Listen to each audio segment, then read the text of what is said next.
tu l'apprendras, il me tuera.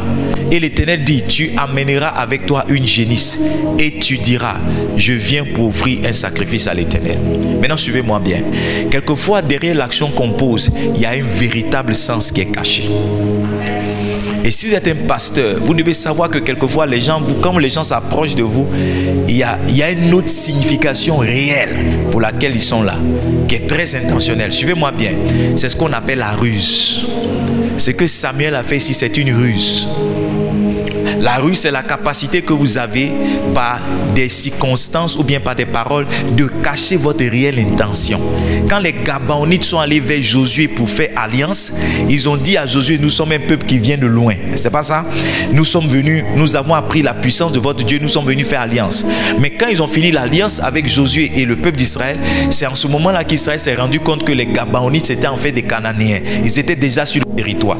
La Bible dit qu'ils ont usé de ruse pour tomber ou pour rentrer en alliance avec Josué. C'est pourquoi la véritable clé pour ne pas tomber dans la ruse, c'est de faire les choses de façon spirituelle.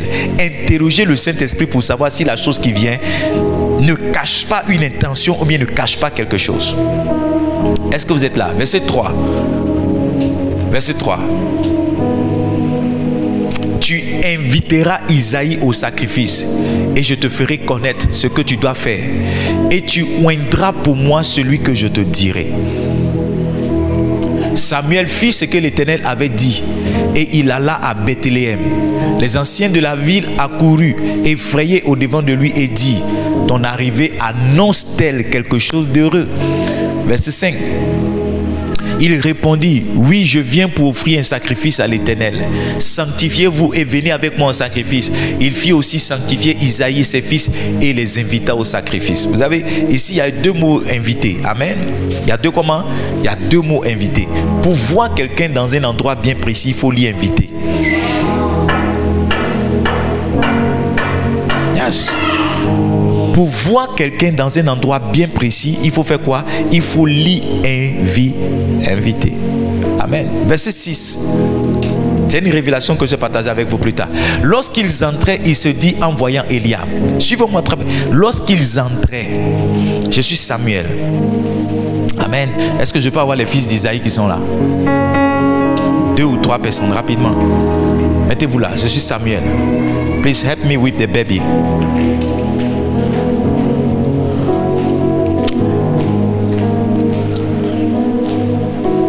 Tu seras le premier. Donc ça, c'est les fils d'Isaïe, le père de David. Bien. La Bible dit que lorsqu'ils entraient, venez ensemble tout doucement. La Bible dit que lorsqu'ils entraient, il se dit voyant Eliab. Donc voici Eliab qui est là. Il se dit voyant Eliab, certainement loin de l'Éternel est ici devant lui. C'est ce que Samuel le prophète s'est dit lorsqu'il a vu la corpulence d'Eliab, lorsqu'il a vu la force d'Eliab, lorsqu'il a vu le déploiement d'Eliab. Il s'est dit certainement c'est celui-là que Dieu a choisi. Verset 6, verset 7, c'est ça. Et l'Éternel dit à Samuel, ne prends point garde à son apparence et à quoi? Et à la hauteur de sa taille, car je l'ai rejeté. Il va maintenant donner l'explication de son rejet. Il dit, l'Éternel ne considère pas ce que l'homme considère.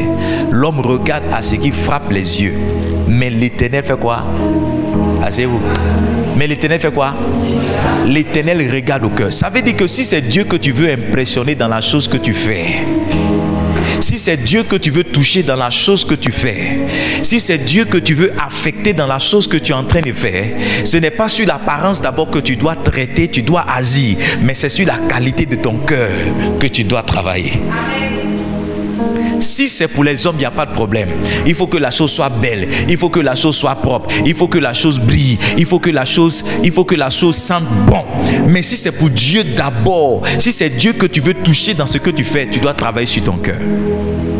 Voici là où beaucoup de personnes manquent l'action de Dieu ou bien manquent l'intervention de Dieu dans leur vie. Parce que pour eux, ça ne se limite uniquement aux hommes qui veulent impressionner. Tu peux impressionner le pasteur sans avoir touché Dieu. Tu peux impressionner. Ici, Eliab a impressionné. Impressionner, c'est quoi? C'est donner certains sentiments, certaines émotions à quelqu'un. Quand Eliab a été vu par Samuel, il y a certaines émotions qui sont nées. Samuel s'est dit en lui-même, certainement que celui-là, il est le roi. Il est c'est le guerrier. Mais la Bible dit que ce n'a pas été le cas pour Dieu. Dieu a vu plutôt l'intérieur de Eliab et à cause de son intérieur, il a été disqualifié. Parce que je suis sûr que si Eliab avait le cœur de David, il allait être choisi pour roi. Parce que ce serait un avantage qu'il ait la taille d'un roi, qu'il ait en plus le cœur d'un roi. Est-ce que vous me comprenez? Mais il avait la taille de roi, mais il n'avait pas le cœur du roi. Donc là où il faut s'appliquer véritablement, c'est sur la qualité de notre cœur qu'il faut travailler. Si c'est Dieu qu'on veut impressionner, si c'est Dieu qu'on veut inviter, si c'est Dieu qu'on veut voir nous assister dans la chose qu'on fait, on doit travailler sur la qualité de notre cœur. Pour ceux qui me suivent sur les réseaux sociaux, j'ai fait une publication ce soir. Et j'ai dit à Pasteur Anissé que c'est l'introduction de mon message. Beaucoup de personnes stagnent et 5 raisons peuvent l'expliquer. La première raison, c'est le péché. La Bible dit en Ésaïe chapitre 59, vous lisez le verset 1 au verset 2, il dit non, la main de l'Éternel n'est pas courte, son oreille n'est pas trop dure, c'est pas ça. Il dit ce sont nos péchés. Est-ce que je peux avoir ça à l'écran? Ésaïe, quand je donne un verset, il faut vous battre pour mettre ça à l'écran. Ésaïe chapitre 59, le verset 1. Il dit non, la main de l'Éternel n'est pas courte pour sauver, ni son oreille trop dure pour entendre. Verset 2, il dit mais ce sont vos crimes qui mettent une séparation entre vous et votre Dieu. Ce sont vos péchés qui vous cachent sa face et vous empêchent et l'empêchent de vous écouter. Ça veut dire que quiconque vit dans le péché, arrivé un moment de sa vie, va stagner. La séduction avec le péché, c'est que quand tu es dedans, les choses continuent de te réussir jusqu'à ce que les choses continuent de marcher jusqu'à ce que tu es dans le péché, mais ton commerce continue de prospérer. Tu es dans le péché, mais tes activités continuent d'aller de l'avant. Ça, c'est la séduction du péché. C'est la séduction du diable. Jusqu'à ce qu'à un moment, tout s'arrête d'un coup. Et ça s'arrête de tel point que tu ne peux plus te retrouver. Tu ne peux plus recouvrer tout ce que tu as perdu. Donc, quand la vie de quelqu'un stagne, en tant que pasteur, je m'interroge, quelle est la qualité de sa vie? Parce que la séduction que j'ai vue à l'église, c'est que beaucoup de personnes veulent continuer de vivre dans le péché et continuer de s'attendre à Dieu. It doesn't work like this. Ça ne marche pas comme ça. Aussi longtemps que tu ne t'es pas purifié, il y a une dimension de Dieu que tu ne vois pas. Il dit qu'il montera à la montagne de l'Éternel, celui qui a comment? Les mains innocentes et le cœur pur. Aussi longtemps que la pureté ne s'est pas attachée à ta vie, il y a une dimension de Dieu que tu ne vois pas. Il y a une dimension de Dieu que tu n'expérimentes pas. En Jean le chapitre 9, le verset 31, il dit nous savons que Dieu n'exauce point le pécheur. Nous savons, c'est une certitude. Je vous dis ici, la seule prière que Dieu entend lorsque vous vivez dans le péché, c'est une prière de repentance. You are just wasting your time. Tu es juste en train de perdre ton temps. Tu es juste en train de perdre ton temps quand tu es dans le péché. Ça te réussit maintenant, mais un moment tu vas commencer à te mordre les doigts. La deuxième chose qui justifie la stagnation dans la vie de certaines personnes, c'est comment? La résistance quelquefois de Dieu. Quelquefois, ce n'est pas ton péché qui fait que les choses te résistent, mais c'est Dieu lui-même qui a décidé que tu n'avances pas. Dans mon Genèse chapitre 11, on va lire à partir du verset 1. Am I preaching here? Je vous ai dit la chose sur laquelle il faut travailler, c'est votre cœur. Et je suis en train de vous dire les raisons qui existent, qui font que quelquefois les gens sont en train de stagner. Il dit toute la terre avait une seule langue et les mêmes mots. Comme ils étaient partis de l'Orient, ils trouvaient une plaine au pays de Shinéa et ils y habitaient. Next verse, please. Ils se disent l'un à l'autre, allons, faisons-nous des briques et cuisons-les au feu. Et la brique leur servit de pierre et le bitume leur servit de ciment. Regarde ce que Dieu va dire, verset 4. Il dit encore, allons, bâtissons-nous une ville et une tour dont le sommet touche le ciel. Et faisons-nous un nom, afin que nous ne soyons pas dispersés sur la face de toute la terre. Le projet de Dieu, c'est que les hommes fassent quoi? Ils assujettissent, ils remplissent la terre. C'est pas ça? Il a dit, soyez féconds, c'est pas ça? Multipliez-vous et quoi? Remplissez la terre. C'est ce qu'il a dit. Remplissez la terre. Donc, l'intention de Dieu, la volonté de Dieu, c'était que les hommes remplissent la terre. Maintenant, regarde les hommes ici. Ils disent non, on va construire une ville et on va rester sur place. On ne va pas être dispersés.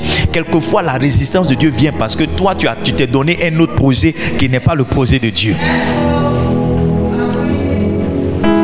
Dieu dit, remplissez la terre. Et ils disent non, restons là. J'ai envie de t'interroger, ce que tu es en train de faire, c'est Dieu qui t'a dit de faire, ou bien c'est toi qui estimes que c'est bon de faire?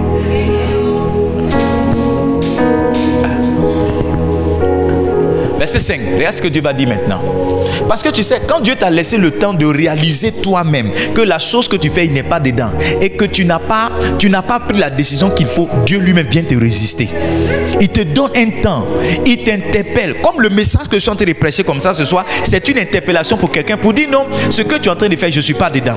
Mais tu vois, aussi longtemps que tu ne prends pas la décision, il y a un temps d'observation. Quand le temps arrive, Dieu décide de passer à l'action. C'est à ce moment-là qu'il décide de s'opposer à toi. Verset 5. L'Éternel descendit pour voir la ville et la tour que les hommes bâtissaient. Verset 6. Et l'Éternel dit, voici, ils forment un seul peuple. Et ils ont tous une même langue. C'est là ce qu'ils ont entrepris. Maintenant, rien ne les empêcherait de faire tout ce qu'ils auraient projeté. Verset 7. Il dit, allons, descendons. Et là, confondons le langage, afin qu'ils n'entendent plus la langue les uns des autres. Verset 8 maintenant. Et l'Éternel les dispersa loin de la face de toute la terre, et ils cessaient de bâtir la ville. Leur travail et leur activité s'est arrêté parce que Dieu lui-même a décidé d'aller contre. Et il y a des choses qui s'arrêtent dans ta vie parce que Dieu a décidé d'aller contre. Écoute-moi, bien commencer ne veut pas dire que tu vas bien terminer. Ils ont bien commencé, mais au milieu ça s'est mélangé. Quand au milieu ça se mélange, interroge-toi. Dieu m'a-t-il envoyé ou bien je me suis envoyé moi-même? Troisième raison qui explique la stagnation, les activités des démons. Il ne faut pas les sous-estimer. Il ne faut pas sous-estimer les activités des démons. Les démons sont réels. Les démons essaient de s'opposer, de résister à votre vie à travers des agressions directes. Je parlerai des influences dans le mois d'octobre. À travers des agressions directes, mais très souvent cela vient sous le couvert des liens et des réclamations. Regardez ce que Daniel dit. Daniel chapitre 10. Daniel chapitre 10, je crois que c'est Daniel chapitre 10. Daniel chapitre 10. Vous êtes avec moi ou bien vous avez sommeil? Am I preaching here tonight? Yes. Daniel chapitre combien? Daniel chapitre 10. Donne-moi le verset 11. On va voir quelque chose de très fort. Il a dit verset combien? Verset 11. Daniel chapitre 6, verset 11. Yes. Puis il me dit, c'est l'ange qui parle à Daniel. Mon bien-aimé, sois attentif aux paroles que j'ai à te dire. Et tiens-toi debout à la place où tu es, car je suis maintenant envoyé vers toi. C'est pas ça? Lorsqu'il m'eut ainsi parlé, je me tins debout en tremblant. Lis le verset 12 avec moi. Il me dit, Daniel, ne crains rien, car dès le premier jour où tu as eu à cœur de comprendre et de t'humilier devant ton Dieu, tes paroles ont été entendues, et c'est à cause de tes paroles que je viens. Verset 13. Now. Le 13 verse. Il dit, le chef du royaume de Perse m'a résisté 21 jours. Dès le premier jour où Daniel a eu à cœur de jeûner, le ciel a entendu et le ciel a dépêché un ange pour venir lui donner une réponse. Mais la réponse s'est réellement manifestée 21 jours après. La question que j'ai envie de te poser ce soir, qu'est-ce que le ciel a autorisé pour toi et qui a rencontré une résistance depuis le ciel? Quelle prière as-tu adressée à Dieu qui l'a accordée, mais depuis dont tu n'as pas encore vu la manifestation? Tu sais pourquoi? Parce qu'il y a des activités démoniaques dans le deuxième ciel. Il y a des gens qui ont fait un vœu et une alliance. Ils ont dit aussi longtemps qu'ils vivent. Il y a des choses que tu n'expérimenteras pas. Quand tu vas prier, la réponse n'est plus au niveau. Je ne sais pas si tu es déjà allé dans une administration, tu voulais faire un papier et quand tu vas demander où tu as déposé, on dit non, ce n'est plus à notre niveau, c'est à la signature. Nous, on a déjà fait. Quand tu vas à la signature, on dit non, on a déjà signé, ce n'est plus à notre niveau. Ça veut dire que ton dossier est déjà prêt, sauf que ce n'est pas dans ta main. Il y a une résistance qui est dans le circuit. Il y a une résistance qui est dans le circuit qui fait que la chose, au lieu qu'elle vienne au bout d'une heure, elle est en train de venir au bout d'un. C'est pas toi. Lève-toi, ma fille. J'étais avec ton papa hier quand il a appelé. C'est toi qui l'as appelé, ton papa? C'est pas toi qui l'as appelé. J'étais avec ton papa hier et il a appelé quelqu'un. Il dit la personne est partie faire son extrait à la mairie. C'était toi. Et il dit que tu as payé une fois la mairie, le papier n'est pas prêt. Tu as payé une deuxième fois la mairie, le papier n'est pas prêt. Et il a dit qu'il allait payer, il allait appeler maintenant un agent au maire. Et il t'a dit cette fois-ci, il ne faut pas appeler. C'est pas ça, il ne faut pas payer. Donc elle a payé, on lui a dit son papier va venir rapidement. Sauf que la résistance dans le circuit fait que le papier ne vient pas. Elle a encore payé une deuxième fois, le papier n'est pas venu. Pasteur Anissa a dit quelque chose dans la voiture tout à l'heure. Il a dit le monde n'est pas simple. Tu sais, le drame avec les démons, c'est qu'on ne les voit pas. Mais ce n'est pas parce qu'on ne les voit pas qu'ils n'agissent pas. Et il y a beaucoup d'obstacles et de lenteur dans la manifestation des choses que tu attends de Dieu, qui ne sont pas le fait du process, mais qui sont le fait de certaines activités maléfiques qui ont lieu au-dessus de ta tête, au-dessus de toi. C'est pourquoi tu dois être spirituel et poser quelques actions prophétiques quelquefois pour interagir, pour interférer toutes ces activités démoniaques, pour que tes choses aillent de l'avant. Yes. Yes. Mais c'est pas mon message. Je suis juste en train de vous montrer quelquefois pourquoi les choses stagnent. Je suis juste en train de vous montrer ça. Je vais montrer ça. La quatrième chose qui fait que quelquefois les choses sont en train de stagner, c'est ce que j'appelle le timing. Le comment? Le timing. Le timing, c'est un mot en anglais qui veut dire, le timing, c'est lorsque la bonne action correspond au bon temps. Il y a des enfants ici, je ne vais pas aller en profondeur. Tu peux aller avec une femme tous les jours, mais il y a une période où elle peut tomber enceinte. Hello? C'est ça qui est le bon temps. C'est ça qui est le bon moment. Est-ce que vous me suivez? En Galates chapitre 4, lisons à partir du verset 1. Il dit, aussi longtemps que l'héritier est un esclave, aussi longtemps que l'héritier est un enfant, il ne diffère en rien d'un esclave, quoi qu'il soit le maître de tout. Donne-moi le verset 2, c'est le verset 2 qui m'intéresse. La Bible dit, il est sous des tuteurs et des administrateurs. Comment? Jusqu'au temps marqué. Levez la tête et regardez-moi. Il y a un temps que Dieu a marqué pour chacun de nos bénédictions. Si le temps n'est pas arrivé, quel que soit ce que tu vas faire, rien n'arrivera. Si le temps n'est pas arrivé, on appelle ça le temps convenable. Le temps convenable, c'est lorsque quand tu fais bisou à une femme, elle tombe enceinte. C'est ça que le temps convenable. C'est-à-dire, tout ce que tu essaies, ça a réussi. Tu n'as jamais vu ça? C'est-à-dire, tu te promènes comme ça et puis tu es en train de laper un noyau de mangue. Le noyau de mangue tombe, ça devient un arbre en même temps. C'est-à-dire, souvent même tu n'es pas intentionnel. Mais Dieu fait quoi? Dieu prend les circonstances. Il fait tourner les circonstances en ta faveur. Et ce qui n'a pas été intentionnel même produit un fruit pour toi. C'est ça le temps convenable. C'est ça on dit non, ton goyave est mûr. C'est pas ça? Ton goyave est mûr. Yes. Ton goyave est mûr. Tout ce que tu fais est réussi. On ne comprend pas, mais tu es dans un temps de faveur. Un temps de faveur. Un temps de faveur. Quand tu décides de coudre un vêtement, on peut acheter le vêtement à 1 million de francs CFA. Quand tu décides de chanter, tu pèses dedans. C'est le temps favorable. C'est comme si Dieu a arrêté ce temps-là comme étant le tien. C'est toi seul qu'on voit dans ce temps. C'est de toi seul dont on entend parler dans ce temps. Je prie que Dieu ouvre une saison favorable pour quelqu'un. À partir de ce soir, au nom de Jésus. Maintenant, suis-moi. La dernière raison qui explique quelquefois les stagnations, c'est la qualité de nos cœurs.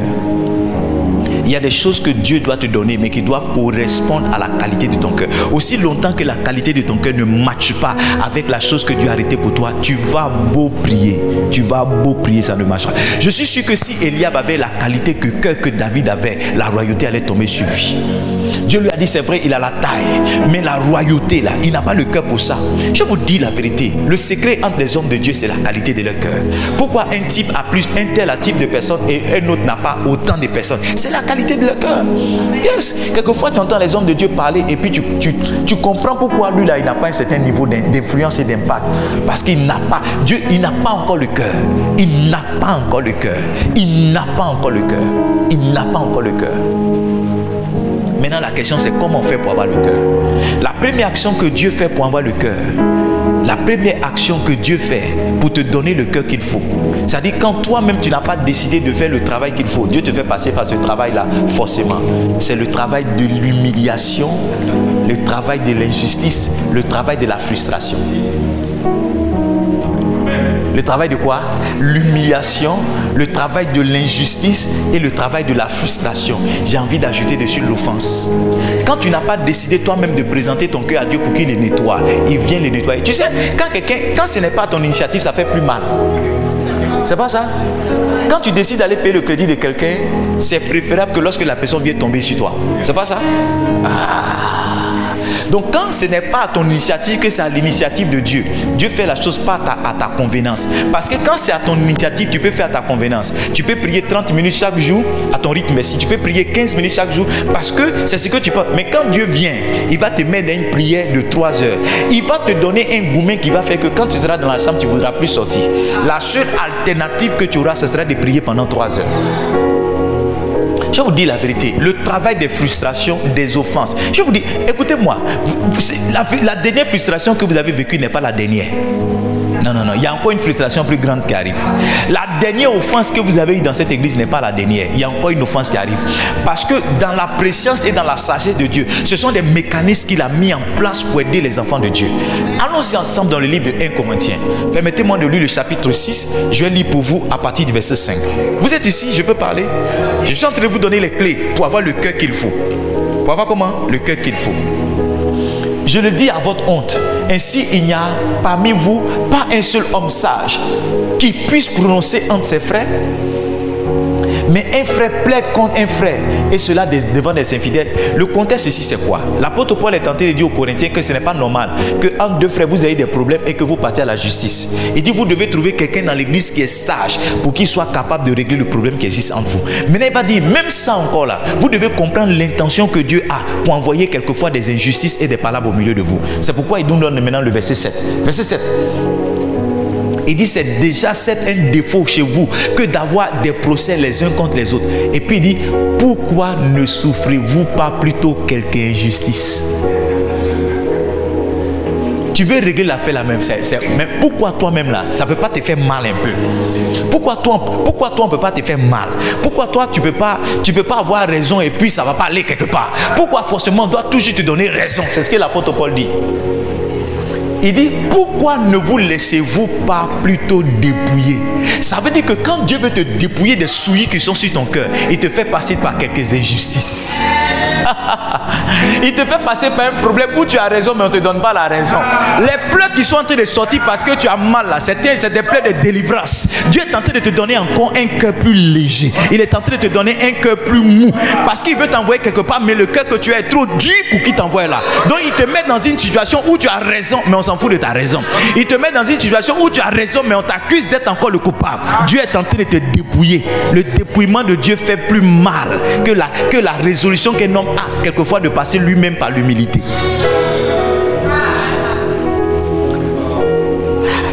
Beaucoup d'entre vous, Dieu vous fait passer toujours par le dépouillement.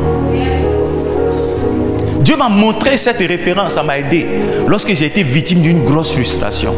Et j'étais en train de demander la face de Dieu par rapport à comment j'allais réagir. Et puis Dieu m'a dit, je suis en train de te dépouiller. Dieu m'a dit ceci, j'ai une élévation pour toi, mais l'élévation que j'ai pour toi ne correspond pas au type de cœur que tu as maintenant. Laisse-moi te dépouiller, mon serviteur. Dépouiller, c'est quoi? C'est enlever les choses qui sont valeureuses chez quelqu'un. Quand on dit qu'on t'a dépouillé, ça veut dire qu'on t'a pris tout ce qui a de la valeur. C'est pas ça? Et ce qui a de la valeur pour toi est dans ton cœur. C'est pas ça? La Bible dit que là où se trouve le trésor d'un homme se trouve aussi ton cœur. Donc quand Dieu veut te dépouiller, il va enlever les trésors là, il t'envoie l'injustice. L'injustice, la frustration, les offenses sont la sagesse de Dieu pour dépouiller un homme. C'est pourquoi quand tu commences à être frustré, au lieu de te plaindre de chercher à partir, dis Seigneur, quel est le travail que tu veux encore faire? Je ne sais pas si vous notez bien la clé que je suis en train de vous donner. Demain j'ai écrit un article sur Facebook, je veux dire tu seras encore frustré. C'est ça le titre de mon article. Tu seras encore frustré. Et je vais te montrer la grâce d'être frustré. Le pouvoir de la frustration. Il y a certaines frustrations qui provoquent le changement de la vie de certaines personnes. Le dimanche, je vous ai dit qu'il y a certains chocs, c'est pas ça, qui créent. Et parmi ces chocs-là se trouvent certaines frustrations. Quelquefois, tu es tellement frustré que tu prends la bonne décision.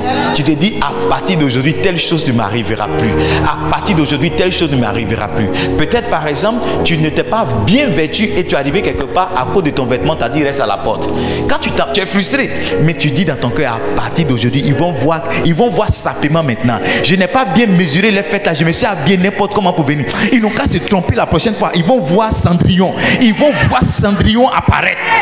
Donc à partir de ce jour-là, tu décides de ne plus porter tapette, de ne plus porter culotte, de ne plus attacher un pain avec un t-shirt d'MTN pour te promener. Mais chaque jour, tu es en talon. Quand on te voit, on dit, mais petit anniversaire là, tu as porté talon pour venir, tu dis, vous ne savez pas. Quand on te voit, on te dit, ah mais petite fête là, tu as porté talon, tu dis, non, vous ne savez pas. Il y a une frustration qui est venue un jour dans mon existence qui m'a fait changer à jamais de vêtements.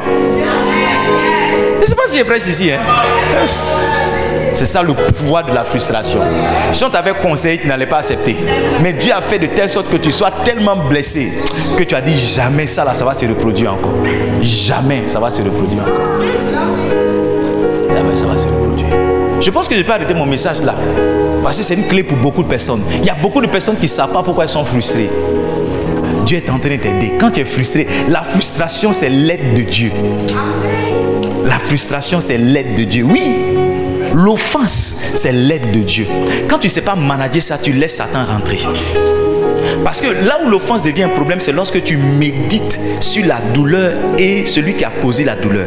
Mais l'offense devient une bénédiction lorsque tu te dis qu'est-ce que Dieu peut faire, ou bien comment est-ce que Dieu peut faire, ou bien quand tu te regardes, tu te dis mais c'est vrai, il m'a offensé, mais ça fait quoi? Est-ce que je peux aller de l'avant? Après l'offense ou après la frustration, ce qui vient, c'est une élévation. Il faut toujours noter ça. C'est une élévation.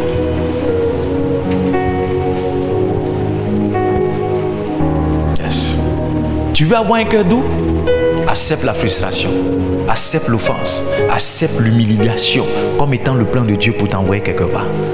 Yes. Dieu m'a dit, sois mon serviteur ici à Dabou. J'ai prié pendant des heures, pendant des jours. J'ai dit, Seigneur, envoie-moi à Beaunois. Si tu veux, envoie-moi plus loin, envoie-moi à Boisseau. Je ne peux pas être pasteur dans une ville où j'ai été aussi humilié. Dieu m'a dit, c'est dans le lieu de ton humiliation que j'enverrai l'élévation. Yes. Dieu me l'a dit. Et dans cette saison, j'ai vu cela devenir une réalité. Yes. Si vous ne voulez pas passer par le dépouillement, dépouiller c'est quoi? Je vous ai dit c'est enlever certaines choses valeureuses, c'est pas ça. Dépouiller quelquefois, quand on dépouille le riz ou bien on dépouille le cacao, on le vide aussi, on enlève comment? Les déchets, c'est pas ça? Les éléments qui peuvent affecter la bonne tenue de ce cacao-là, on enlève. C'est exactement ce que Dieu fait. Parce qu'au fur et à mesure que tu évolues avec Dieu, il y a certains déchets qui viennent dans ton cœur. C'est comme un moteur qui tourne. Plus le moteur tourne, plus il y a certains déchets qui viennent. Ton ventilateur là, si tu rentres à la maison tout à l'heure, il faut ouvrir le ventilateur. Tu vas voir qu'il y a la poussière sur les hélices. La question que tu vas te poser, mais qui a envoyé la poussière là? Le simple fait que le ventilateur tourne là, il emmagasine de la poussière. C'est exactement pareil. Le simple fait que ton cœur tourne, il y a de la poussière que ton cœur emmagasine. Et quand Dieu vient te dépouiller, il vient dépoussiérer cette poussière qui est sur ton cœur. Parce qu'avec le type de cœur que tu as eu avec le temps, il y a des choses qu'il ne peut pas faire. Si tu es d'accord avec moi, tu vas voir qu'il y a des choses qui ne te disaient rien quand tu étais un enfant. Mais quand tu as commencé à voir clair, ces choses ont commencé à t'affecter. Yes. Je ne sais pas où j'étais aujourd'hui, où j'étais. Et puis il y a une petite fille qui m'a salué. Saint-Esprit, aide-moi à me rappeler. Je ne sais pas où j'étais. Je suis en train de saluer. Et puis il y a une petite fille qui m'a salué. Quand elle m'a salué, quand je l'ai regardée, elle n'avait pas porté caleçon. Une petite fille de 2 ans, mais de 3 ans. Et puis je me suis dit, la même personne, dans 15 ans. 15 ans même, c'est trop. Dans 9 ans. Dans 9 ans. Dans 9 ans. Elle m'a salué avec beaucoup de joie. Et quand j'ai remarqué, elle avait seulement un vêtement qui lui arrivait. Après, il n'y avait plus rien. Elle m'a salué avec beaucoup de joie. La même personne. Tu vois, avec le temps, il y a certaines considérations qui naissent dans nos cœurs.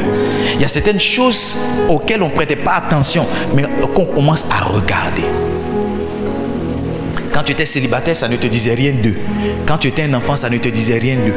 Maintenant, il y a des gens qui ont interdit à leurs parents de les appeler d'un certain nom. Le même nom avec lequel on t'appelait bébé nana, bébé chouchou, la vieille ou bien le vieux, ou bien pas pour Nini, pas pour nana.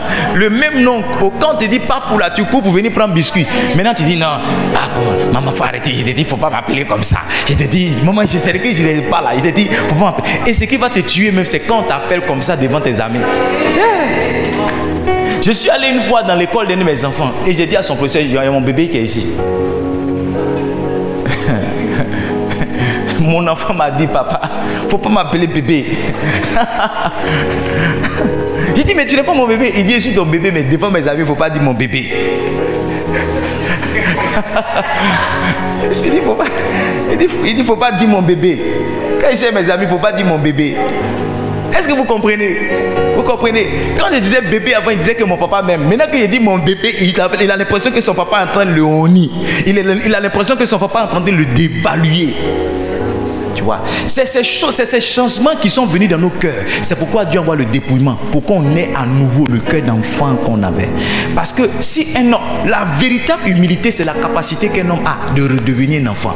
Quand Jésus parle de l'humilité en Matthieu chapitre 20, quand vous lisez le verset 20 jusqu'au verset 28, il dit, si vous pouviez devenir comme ces petits enfants, ça veut dire que si vous n'avez pas à nouveau le cœur que vous aviez quand vous étiez un petit, il y a des choses que Dieu peut pas faire avec vous. Il y a des choses que Dieu ne peut pas faire avec vous. La caractéristique d'un enfant, par exemple, c'est la fascination. Quand un enfant voit de nouvelles choses, il est fasciné. Même quand il voit la chose se répéter, il est fasciné. Mais arrivé un moment, regarde, quand tu as vieilli, que tu as certaines barbes, il y a des choses qui ne te fascinent plus. On a un témoignage, tu dis, oh. Quelqu'un dit, alléluia, amen. Tu dis, oh, qu'est-ce qu'elle va encore dire? Tu as accouché, oh, on a déjà vu ça. J'ai vu au Nigeria une femme qui a accouché à 50 ans. À 53 ans, elle a encore accouché. Donc si tu viens me dire que tu as accouché à 48 ans, c'est pas impressionnant pour moi. C'est pas ça. J'ai dit, oh, c'est 48 ans. J'ai déjà vu plus dangereux que ça. Tu vois, on n'est plus fasciné. Quand tu n'es plus fasciné, Dieu envoie quelquefois encore certaines activités pour te dépouiller, pour que la fascination que tu avais. Quand tu as un enfant, une caractéristique d'un enfant, par exemple, la capacité de faire quoi? Suivre. J'ai appris Ita Samarado. Ça veut dire, va prendre tes chaussures. Quand on était petit, va porter tes chaussures. Quand on était plus jeune, il y avait une de mes amies. Chaque fois, son petit frère voulait nous suivre. Quand on veut sortir son peu. Donc, comment il fait pour se débarrasser de son petit frère? Il dit Ita Samarado. Donc, quand lui rentre dans la maison pour Ita Samarado, on ferme le portail et on s'en va. Tu vois, quand tu es un enfant, tu veux suivre. Quand le Saint-Esprit dit de venir, si tu viens. Quand le Saint-Esprit dit va. Tu vois, certaines personnes qui ne viennent pas au culte du soir ne sont plus des enfants.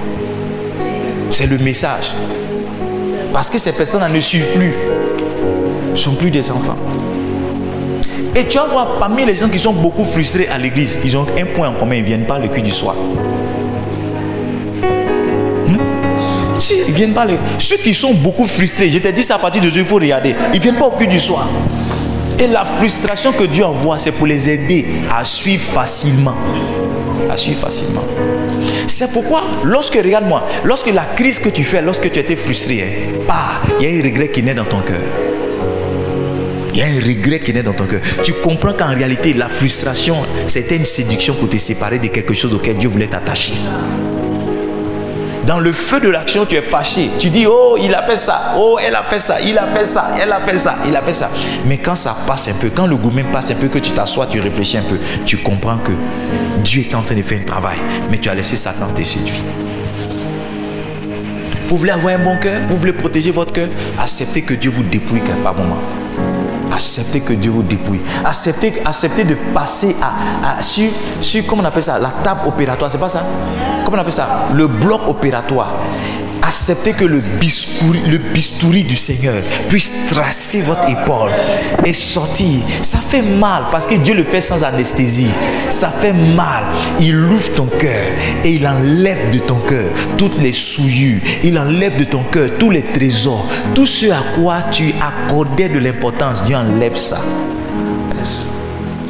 Quand on fuyait Boaké le 8 octobre 2002, on a marché, on est arrivé à Moronoublé.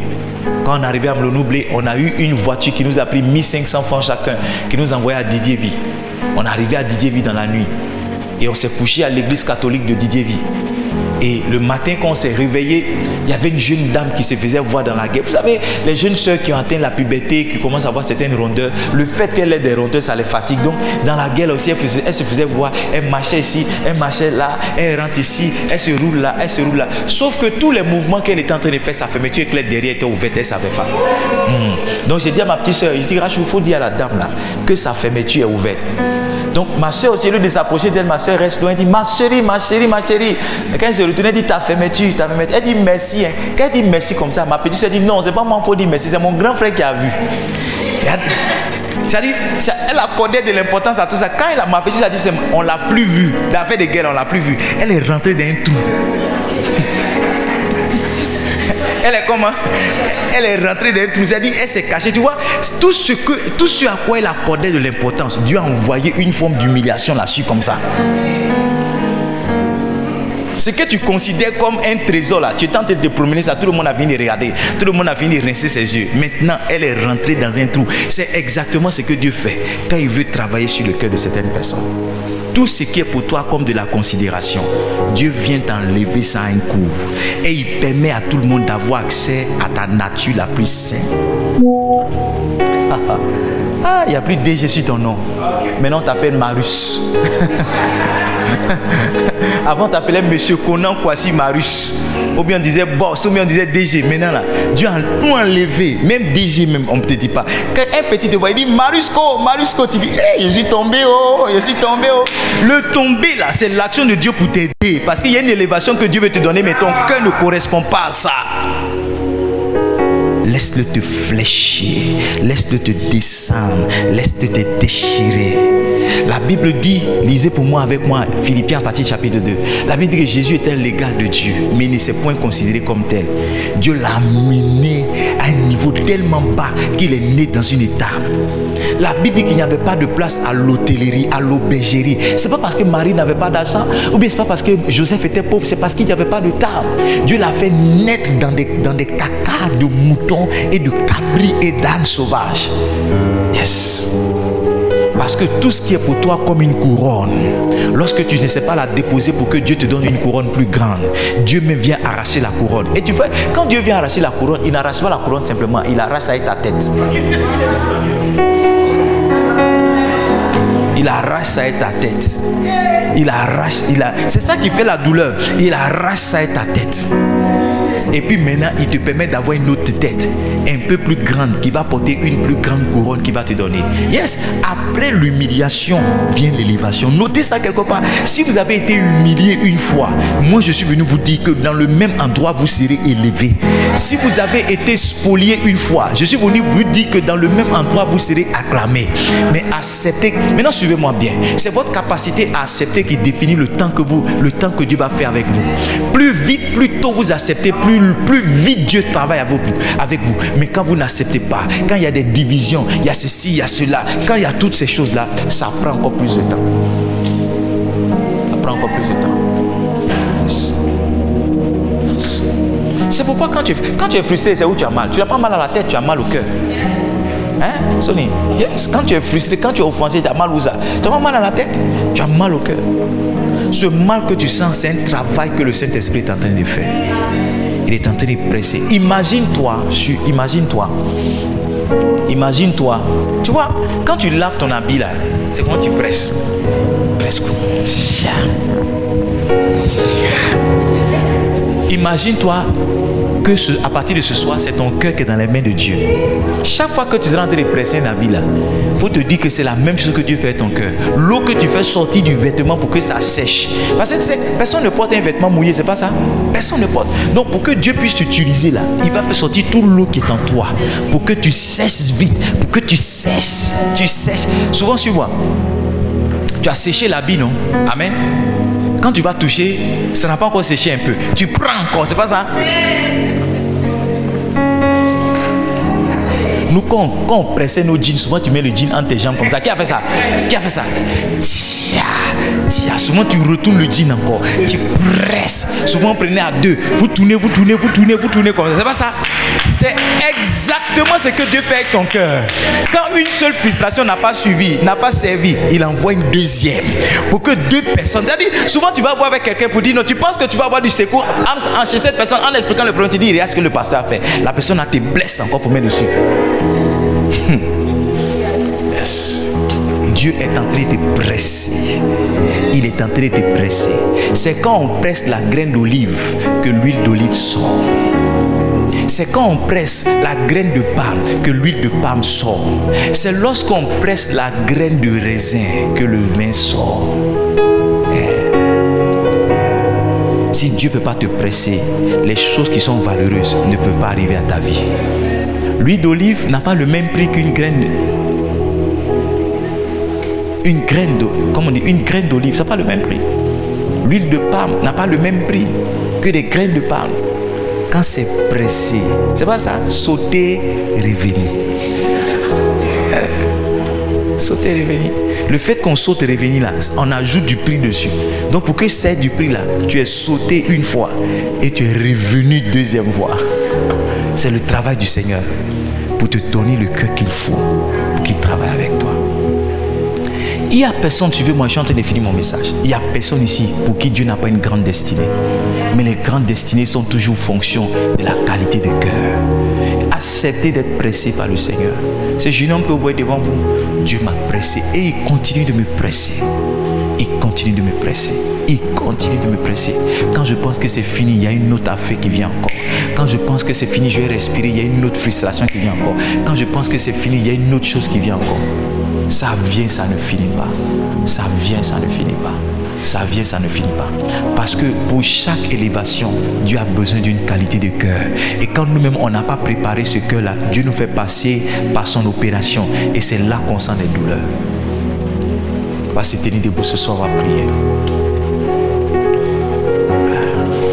Demain, je continuerai en vous partageant les clés. Yes, yes. Yes.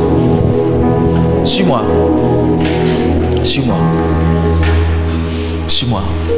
Quand Dieu veut t'aider quelquefois, toujours dans la même veine des offenses, des frustrations et des quoi de l'humiliation, quelquefois, il envoie quelqu'un te conseiller durement. Quelqu'un te conseille comment? Durement. Quelqu'un quelquefois qui n'est pas mieux que toi, qui te donne un conseil. Ou bien quelqu'un qui est ton égal, te parle, non? Quand tu parles de là, tu te dis, mais il a compté sur quoi pour me parler comme ça? Mais quand tu t'assois, que tu réfléchis, tu comprends que ce que le gars a dit, c'est vrai. Tu comprends que tu dis, tu es fâché. Hein? Ce qu'il a dit là, c'est quand même vrai. C'est vrai. La méthode de Dieu n'a pas changé. La méthode de Dieu n'a pas changé. Le jour où Dieu voudra travailler sur ton cœur, l'humiliation, la frustration, l'offense et quoi encore? L'injustice. Le jour où Dieu voudra travailler sur ton cœur. Et à partir d'aujourd'hui, quand tu es victime de ces choses, sache que Dieu est en train de faire un travail. Sache que Dieu est en train de faire un travail. Sache que Dieu est en action. Il est en train de faire un travail. Mets la main sur ton cœur et prie comme David. Seigneur, j'accepte maintenant à partir de ce soir les opérations. J'accepte les opérations.